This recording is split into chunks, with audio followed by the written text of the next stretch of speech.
कहता है कि बस मैं एक ही बात चाहता हूं कि लोग पाप न करें और विश्वास करें और वो बढ़ते चले जाएं। मरकुस 1:40 में देखो, हम पढ़ेंगे, देखो क्या लिखा। ये कोढ़ी ने एक क्वेश्चन किया प्रभु यीशु मसीह के पास आकर, कह रहा है कि क्या आप मुझे शुद्ध कर सकते हैं? हम पढ़ेंगे। हाँ, एक कोढ़ी उसके पास आया, हाँ, उससे विनती की और उसके सामने घुटने टेक कर उससे कहा, यदि तू चाहे तो मुझे शुद्ध कर सकता है। हाँ, देखो यहाँ क्या कह रहा है। कहता है कि यदि तू चाहे तो मुझे शुद्ध कर सकता है। मैं इसको क्वेश्चन की तरह पढ़ूंगा कि कोढ़ी यीशु के पास आया और उसे विनती की और कह रहा है कि क्या आप चाहते हैं मैं चंगा हो जाऊं? इसका क्वेश्चन ये है, इसको समझने में थोड़ा प्रॉब्लम है। कह रहा है, देखो लिखा, कह रहा और उसके सामने घुटने टेक कर, कह रहा है क्या कह रहा है? इसका मतलब योग्यता ढूंढ रहा है, परमेश्वर के अंदर टैलेंट है कि नहीं है, यीशु के अंदर टैलेंट है कि नहीं है। और यीशु मसीह उसको देख रहा है, कह रहा है, क्वेश्चन कर रहा है मेरे से, यदि तू चाहता है, क्या आप चाहते हैं कि मैं चंगा हो जाऊं? मतलब अपनी माँ से पूछ रहा है, अपने बाप से पूछ रहा है, क्या आप चाहते हैं मैं चंगा हो जाऊं? अरे वो सबका बाप है, वो कहता है कि मैं चाहता हूं। उसने क्या उत्तर क्या दिया इसी में, इसके 41 में? उसने उस पर तरस खाकर हाथ बढ़ाया, हाँ, उसे छूकर कहा, मैं चाहता हूं तू शुद्ध हो जा। हालेलुया। कहता है मैं चाहता हूं कि तू शुद्ध हो जा। इसका मतलब यीशु मसीह का आंसर क्या था कि मैं चाहता हूं तू शुद्ध हो जा। इसका मतलब शैतान ने कोढ़ी को इतना डरा रखा था कि तू चंगा नहीं हो सकता, तू अशुद्ध है, तू अशुद्ध है। और वो तख्ती गले में लटका कर वो दौड़ता जाता था, बोलता था मैं अशुद्ध हूं, मैं अशुद्ध हूं। क्योंकि उसको वहां की सरकार ने उसको एक आदेश दिया था, क्योंकि पुराने नियम के अंदर जब कोई कोढ़ी हो जाया करता था तो वो धीरे धीरे उसके पास जो भी कोई बैठ जाया करता था उसको भी कोढ़ लग जाता था। इसलिए उसको गांव से बहुत दूर रखा जाता था। वो एक कुर्डी पर बैठकर अपने फोड़े फोड़ता था। और उसी समय जब उसने दूर से यीशु मसीह को आते हुए देखा, तो क्योंकि वो जानता था यीशु मसीह नासरी चमत्कार करता है, लेकिन उसने अपने आप को एक्टिवेट किया। हो सकता था वो उस कुर्डी पर बैठकर मर जाता, बेहोश हो जाता, ना जाता यीशु मसीह के पास। लेकिन वो उसी समय उसने अपने माइंड में, क्योंकि शैतान उसके माइंड में इतना डरा रहा था, तू चंगा नहीं हो सकता, क्योंकि वो गांव गांव में, गली गली में, मोहल्ले मोहल्ले में ये तख्ती लटका कर घूम रहा था कि ऐसे तख्ती पर लिखा हुआ था, मैं अशुद्ध हूं, मैं नापाक हूं, मैं नापाक हूं, मैं नापाक हूं। और वो कहता जा रहा था, कहता जा रहा था। क्यों था उसको आदेश? ये वो इसलिए आदेश था क्योंकि कोई दूर से सुन ले, कोई गलती से उसके पास ना जाए और उसको रोटी ना दे दे, उसको पैसे भी देगा तो भी, कह रहा था कि उसको कुछ मदद भी करेगा तो भी उसको कोड़ लग जाएगा। इसलिए उसको दूर से डराने का आदेश था लोगों को, और वो दूर से डरा देता था लोगों को, बोलता था मैं नापाक हूं, भाग जाओ यहां से। मतलब कहता मैं अशुद्ध हूं, अशुद्ध हूं। और दौड़ रहा था और रो रहा था। लेकिन उसके हृदय से पूछो कि उसके अंदर क्या चल रहा था।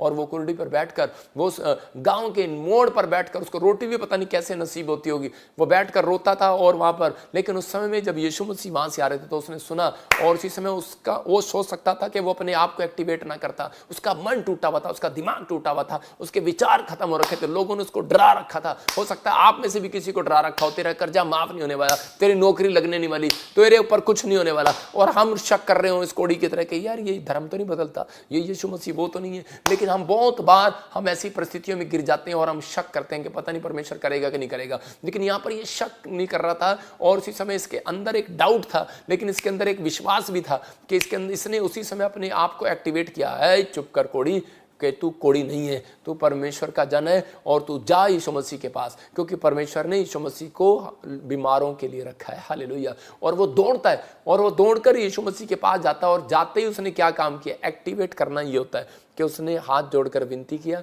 घुटने टेक कर प्रार्थना किया। कह रहा घुटने टेक दिए, एक्टिवेट कर लिया। आप अपने आप को सुबह उठकर एक्टिवेट ही नहीं करते, प्रार्थना में नहीं जाते, तो परमेश्वर आपके पास कैसे आएगा? लेकिन यहाँ पर उसी समय कह रहे कि यीशु मसीह जानते थे, उन्होंने पुराने नियम को फॉलो किया, उसने नए नियम को भी फॉलो किया, तो वो जानते थे पहले से। और उसी समय वहाँ पर जब उसके पास आया तो उसने कोढ़ी के पास एक गलत टीचिंग थी। यीशु मसीह उसको ये बताना चाहते थे, तेरे पास एक गलत टीचिंग है कि तू बोल रहा है कि बोल मैं अशुद्ध हूँ, मैं बेकार हूँ, मैं कोढ़ी हूँ। पर यीशु मसीह ने उसी समय उसको कहा ये गलत टीचिंग करना बंद कर। कहता है कि तेरी इच्छा है परमेश्वर मैं बाहर आ जाऊँ, तेरी इच्छा है परमेश्वर मैं चंगा हो जाऊं। परमेश्वर ने कहा तेरी इच्छा है या नहीं है, लेकिन तेरे बाप यीशु की इच्छा है तू चंगा हो जा। हालेलुया। कहता मैं चाहता हूं तू चंगा हो जा। मैं कह रहा हूं कि आज आप बढ़ेंगे, आप आशीषित होंगे। प्रभु गलत ढंग से की गई प्रेयर को कभी नहीं सुनते। मैं फिर कह रहा हूं उन लोगों को, इसलिए उनके गलत विचार, कह रहा ठीक सोच नहीं होगी तो इसलिए आपके काम रुके होंगे। इसलिए आपको सिखा रहा हूं यहाँ पर, ये कोढ़ी को पवित्र आत्मा ने छुआ भी नहीं। मुझे पवित्र आत्मा ने बताया, कह रहा कि यीशु मसीह ने उसको छुआ भी नहीं। पवित्र आत्मा ने मुझे बताया एक रात ड्रीम में कि जब मैं इसको पढ़कर सो गया तो उसी समय पवित्र आत्मा ने कहा कि मैं यीशु मसीह ने उसको छुआ भी नहीं। आप कहेंगे लिखा तो यहाँ पर है कि यीशु मसीह ने उसको छुआ, लेकिन आपको समझना है इसको।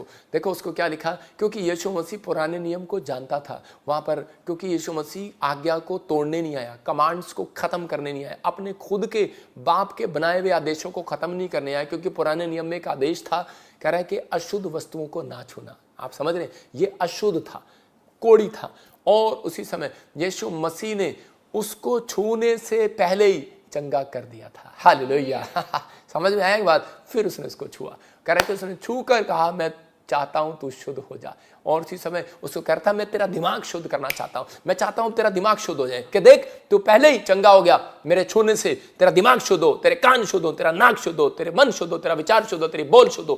कहता कि मैं पहले ही चंगा करने वाला परमेश्वर हूं। अगर तुम्हारे विश्वास में कह रहा घटी है तो कह रहा कि आज भी तुम शुद्ध हो, आज भी तुम्हारे काम रुके पड़े हैं, लेकिन अगर तुम कह रहा है कि अगर विश्वास करते हो, अपने आप को विश्वास में एक्टिवेट करो, कह रहा है कि बस कहता है कि तुम चंगे हो जाओगे। यीशु मसीह हो सकता था इसको चंगा ना करता, इसकी गलत प्रार्थना पर, गलत विचारों पर वापिस जा सकता था, लेकिन ये अपने आप को एक्टिवेट करके आया था। आप लोगों को बोलते हैं कि एक बार चर्च चल तो चंगी हो जाएगी, जब चंगे नहीं होते तो हम वहाँ पर बोलते हैं परमेश्वर की इच्छा नहीं थी भाई, परमेश्वर की इच्छा होगी तो चंगा हो जाएगा। अरे मत कहीं ऐसा, परमेश्वर की इच्छा है, कहता है कि लेकिन वो देखना चाहता है आप कितने दिन एक्टिवेट रहना चाहते हैं। हालेलुया। कितनी बार जाल डालना चाहते हैं पतरस की तरह, आप कितनी बार कहता कोशिश करना चाहते हैं। परमेश्वर कोशिशों का परमेश्वर है। आप जब कोशिश करते हैं, पवित्र आत्मा आपकी जिंदगियों में वो करना चाहता है। मैं कह रहा हूँ गलत प्रेयर करना बंद करो, ये पूछना बंद करो कि तेरी इच्छा है कि नहीं, प्रभु की इच्छा है कि नहीं, तुम बढ़ोगे या नहीं बढ़ोगे, शक्तिशाली होंगे कि नहीं होंगे। परमेश्वर कहता है तुम बढ़ोगे, शक्तिशाली होगे। कह रहा गॉड चाहते हैं जीसस के द्वारा तुम चंगे हो जाओ। हालेलुया।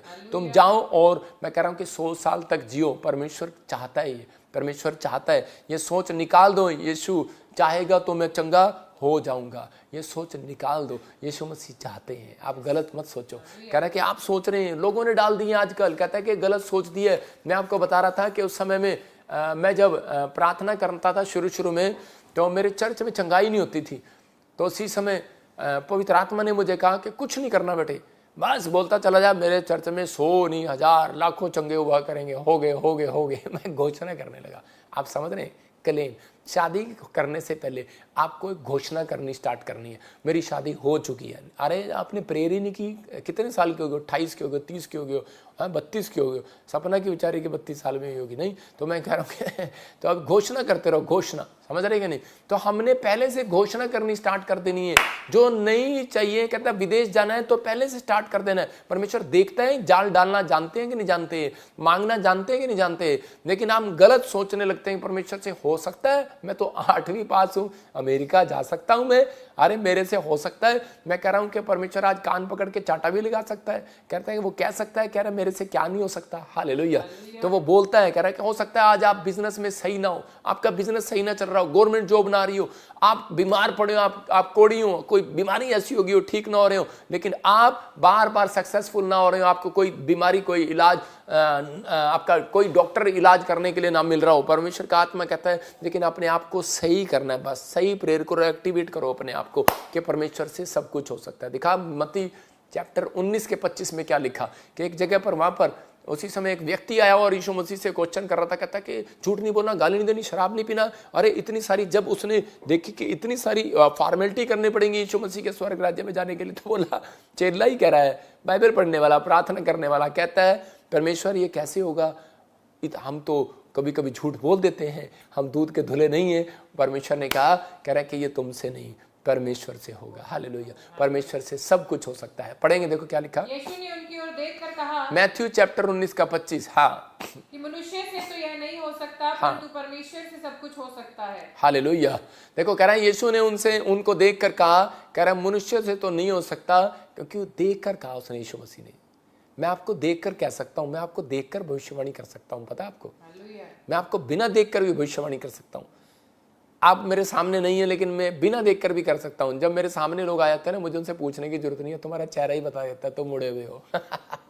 समझ रहे कि नहीं। इसलिए कह रहा हूं, आपको समझा रहा हूं, ये टीचिंग दे रहा हूं कि जब आप टीचिंग सही लेंगे तो कह रहा हूं कोई माइका लाल आपको ये नहीं कह सकता तेरी गवाही नहीं बनी इस साल में, आपकी गवाहियां बनेंगी। आप मुझे चंडीगढ़ से, हरियाणा से, पंजाब से, यूपी से, कोलकाता से, बंगाल से, वेस्ट बंगाल से मुंबई से, महाराष्ट्र से, कहीं से, हैदराबाद से, कहीं से देख रहे हो, मैं कह रहा हूँ आज ही गुड न्यूज आनी स्टार्ट होंगी यीशु मसीह के नाम में। लेकिन यीशु ने उनकी ओर देख कर कहा, इसका मतलब यीशु मसीह ने पहले से देख लिया उनको। कहता है इनका विश्वास नहीं है। आपके चेहरे बता देते हैं आपके अंदर विश्वास कितना है कितना नहीं है। इसलिए यीशु मसीह ने कहा राई के दाने के समान भी होगा तो भी चलेगा। मतलब वो कितनी छूट दे आपको, कितनी छूट दे लोगों को। वो बार बार आता है और छूट देता है, डिस्काउंट डिस्काउंट डिस्काउंट डिस्काउंट। जहां डिस्काउंट होता है वहां लाइन लगी होती है, जहां पर 100% डिस्काउंट होता है वहां पर लाइन लगी होती है। लेकिन यहां पर यीशु मसीह क्लियर कर रहा है, कहता है कि मैं राई के दाने के समान भी विश्वास तुम्हारा देख लूंगा। एक्टिवेट तो करो, चर्च तो आओ, कहना जाल तो डालो, कुछ तो करो। कहता है कि आप आशीषित होंगे। आपको 2 जन को डेली बोलना है, हाथ पकड़कर परमेश्वर से सब कुछ हो सकता है। आपको 2 जन को डेली बोलना है, 2 जन। और मैं कह रहा हूं अगर आपने बोल दिया इस साल में 3 बड़े बड़े काम होंगे आपके यीशु मसीह के नाम में। क्या आप बिलीव करते हैं इस साल में 3 बड़े बड़े काम होंगे यीशु मसीह के नाम में? आपको बोलना है। पवित्र आत्मा आज रात आपकी जिंदगियों में वो करेगा जो आपने कभी नहीं सोचा। लेकिन बस अपने आप को एक्टिवेट रखो, चालू रखो, अपने आप को चालू रखो। यीशु मसीह की प्रार्थना करनी है, यस। यीशु मसीह से मिलना है, यस। हालेलुया बोलना है, यस। मैं तैयार हूं, मैं तैयार हूं, मैं तैयार हूं, चर्च जाने के लिए तैयार हूं, मैं प्रार्थना करने के लिए तैयार हूं, परमेश्वर से बातें करने के लिए तैयार हूं। एक्टिवेट रखो विश्वास करने के लिए। अरे सब कुछ हो सकता है मेरे खुदा से। आप समझ गए? लूका 18:6-7 में क्या लिखा कि एक जगह पर यीशु मसीह उनको समझा रहे थे। कह रहा प्रभु ने कहा सुनो ये अधर्मी न्यायी क्या कहता है, इसकी तो सुन लो। कहता है तुम विश्वास नहीं कर रहे पर इसकी तो सुन लो। एक अधर्मी न्यायी क्या कह रहा है कह रहा इसलिए क्या परमेश्वर अपने चुने हुओं का न्याय ना चुकाएगा जो दिन रात उसकी दुहाई देते रहते हैं, प्रार्थना करते रहते हैं? क्या वह उसके विषय में देर करेगा? कहता है वो क्वेश्चन कर रहा है अधर्मी। कहता है जो दिन रात चुने हुए न्याय परमेश्वर से मांग रहे हैं, प्रार्थना कर रहे हैं रात दिन, क्या परमेश्वर उनकी विनती सुनने में देर करेगा? और उसी समय यीशु मसीह उसके बारे में बोलते हैं, कहते हैं कि नहीं वो देर नहीं करेगा। इसी के 8 में पढ़ते देखो क्या लिखा, मैं तुमसे कहता हूँ हाँ कि वह तुरंत उनका न्याय चुकाएगा। वो तुरंत उनका न्याय चुकाएगा। लेकिन आगे क्या लिखा, तो भी मनुष्य का पुत्र जब आएगा तो क्या वह पृथ्वी पर विश्वास पाएगा? बस यही देख रहा था परमेश्वर। कहता कि ठीक है, कहता कि मैं तू जो कहेगा मैं कर दूंगा, तू जो कहेगा वो हो जाएगा। लेकिन क्या कहता एक्टिवेट रखोगे उस टाइम अपने आप को। कहता कि अगर तुम चंगे हो जाओ, तुम्हें काम ना बने, गाड़ी ना मिले, घर ना मिले, कहता कि लेकिन क्या उस दिन, कहता कि जिस दिन यीशु मसीह बादलों पर आएगा उस दिन एक्टिवेट रखोगे अपने आप को। उसके लिए कोई बड़ी बात नहीं है आपको चंगाई देना। लेकिन जब यीशु मसीह बहुत जल्दी बादलों पर आने वाला है, बहुत जल्दी न्याय करने के लिए संसार का आने वाला है, बहुत सारे लोग उस दिन रोएंगे और छाती पीटेंगे। बाइबल बोलती है कि हाय मैंने यीशु मसीह पर विश्वास क्यों नहीं किया। मैं कह रहा हूं कि यीशु मसीह कहता है कि जिस दिन मैं बादलों पर आऊंगा, क्या दुनिया विश्वास में रहेगी? उस समय एक्टिवेट रहेगी। वो चाहता है कि आप एक्टिवेट रहें, आप हमेशा एक्टिवेट रहें। मिराइकल आपके लिए करना परमेश्वर के लिए बड़ी बात नहीं है। मिराइकल नहीं है, घर नहीं है, मिराइकल होगा, जाओ। आमीन बोल रहा हूँ। और चीज़ मैं कह रहा हूँ कि आपके पास गाड़ी नहीं है, जाओ, मिराइकल होगा 3 हफ्ते के अंदर। आपका शरीर काम नहीं कर रहा, मैं कह रहा हूँ मिराइकल होगा। मुर्दों में जान डालने वाला परमेश्वर है, वो मिराइकल होगा। कहता है हम भी कई बार फेल इसलिए हो जाते हैं क्योंकि सामने वाला अपने आप को एक्टिवेट नहीं करता। आप समझ रहे हैं? आपके अंदर का विश्वास देखा जाता है, आपकी जुबान को देखा जाता है। आप कब से, कहता है जब आप घर से चलते हैं तब से नोट करता है संडे के दिन।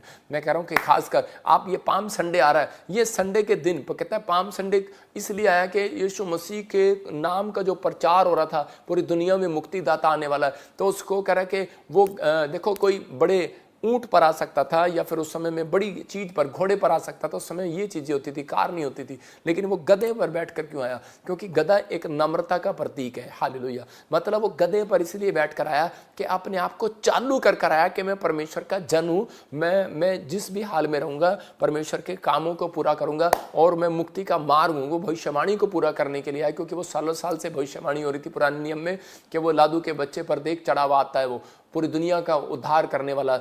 और उसी समय कि वो आया और लोगों ने उसी समय नारे लगाने शुरू कर दिया, आकाश में होसना, बादलों में होसना। क्योंकि वो बताना चाहता था, अपने लोगों को देखना चाहता था कि मैं यरूशलेम में लोग एक्टिव है। उसी समय वो एक्टिव थे, उन्होंने अपने आप को एक्टिवेट किया हुआ था कि यीशु मसीह आएगा। कितने दुख में थे वो। यहूदी लोगों को घर नहीं था, उनको मार मार कर इधर उधर भगा दिया जाता था। जो यीशु मसीह पर विश्वास करते थे परमेश्वर पर, उनको साइड में कर दिया जाता था। लेकिन वो फिर भी एक्टिव रहे। खाने को नहीं था, एक्टिवेट रखा उन्होंने अपने आप को। यीशु मसीह आएगा। उनके पास नौकरी नहीं थी, घर नहीं था, बच्चे नहीं थे, बीमारियां थी, समस्याएं थी, लेकिन वो फिर भी यीशु मसीह पर विश्वास करते थे। वो अपने आप को एक्टिवेट रखते थे। यीशु मसीह को क्रूस पर मार दिया गया, उन्होंने अपने आप को एक्टिवेट रखा चलो ने कि नहीं यीशु मसीह आएगा और फिर से हम बड़े बड़े काम करेंगे। वो इसलिए कह रहा, कहता है कि मैं क्या दिन रात मुझसे प्रार्थना करने वाले लोग कहता मैं उनकी सुनूंगा नहीं, सुनूंगा, लेकिन अपनी आत्मा को एक्टिवेट रखना है, अपनी आत्मा को एक्टिवेट रखना है। परमेश्वर आपके साथ कभी भी कोई बुरी योजना नहीं बनाने वाला। सबको जय मसीह की। मैं जतिन बब्बर और आप देख रहे हैं मसीह परिवार चैनल। जैसे कि आप सब जानते हैं कि मैं इस चैनल पे प्रभु के अलग अलग दासों की वीडियोस डालता हूं, तो अगर आपको हमारा चैनल अच्छा लगता है तो आप इस चैनल को ज़्यादा से ज़्यादा सब्सक्राइब जरूर करें, ताकि आप प्रभु के वचन को सुन सके। वीडियोस को ज़्यादा से ज़्यादा शेयर करें, ताकि जिन लोगों तक वचन नहीं पहुंचा उन तक भी वचन पहुंच सके। सबको जय मसीह की। एक बार मैं आपसे दोबारा कहूँगा कि इस चैनल को सब्सक्राइब जरूर करें और वीडियोस को ज़्यादा से ज़्यादा शेयर करें। जय मसीह की।